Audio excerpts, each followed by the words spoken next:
பெரண்டை சட்னி எப்படி செய்யுதுன்னு பார்க்கலாமா? இது நிறைய பேர்த்துக்கு தெரிஞ்சிருக்கும் அண்ட் நிறைய பேர்த்துக்கு தெரியாது. கிராமத்தில் இருக்கிறவங்களுக்குலாம் இதோட அருமை நல்லாவே தெரியும்.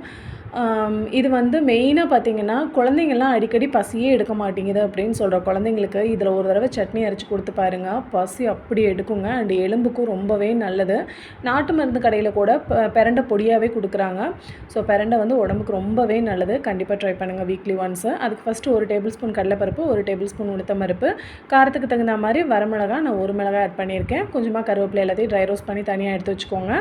இதுக்கப்புறமா ஒரு கையளவு சின்ன வெங்காயம், ஒரு 6-7 பல் பூண்டு, கொஞ்சமாக ஜீரகம், இது எல்லாத்தையும் நல்லா வதக்கிக்கோங்க. அது கூடவே ஒரு தக்காளியும் கட் பண்ணி நல்லா வதக்கிக்கோங்க. இது எல்லாமே நல்லா வதங்கட்டும். வதங்கினதுக்கு அப்புறமா ஒரு சின்ன சைஸ் புளி ஆட் பண்ணிக்கோங்க. ஏன்னா இது வந்து ஒரு மாதிரி மக்கிற தன்மை மாதிரி இருக்கும், நாக்கில் ஒரு மாதிரி மக்கும். ஸோ அதனால் நீங்கள் வந்து புளி ஆட் பண்ணிக்கணும். கண்டிப்பாக புளி கொஞ்சம் ஜாஸ்தியாகவே ஆட் பண்ணிக்கோங்க. இதை தனியாக எடுத்து வச்சுக்கோங்க. இதுக்கப்புறமா பிரண்டையை நல்லா எண்ணெய் ஊற்றி இந்த மாதிரி நல்லா ஜோராக வணக்குங்க. அப்படி வணக்கும் போது உங்களுக்கு வந்து அதில் அந்த ஒரு பழுப்பு நிறம் மாதிரி தட்டும். அது வரைக்கும் நீங்கள் வந்து வணக்கணும். ஸோ இது நல்லா வணங்கட்டும். வணங்கினதுக்கப்புறமா இதை தனியாக ஆற வச்சு நீங்கள் வந்து எல்லாத்தையும் ஒன்றா சேர்த்து மிக்ஸி ஜாரில் போட்டு ஃபைனாக பேஸ்ட் பண்ணிக்கோங்க. நம்ம ட்ரை ரோஸ்ட் பண்ணது அண்டு எண்ணெய் ஊற்றி நம்ம வெங்காயம் தக்காளி வணக்கினது புளி எல்லாத்தையும் சேர்த்து தேவையான அளவு உப்பு ஆட் பண்ணி நல்லா மிக்சியில் விட்டு மைய அரைச்சி எடுத்துக்கோங்க.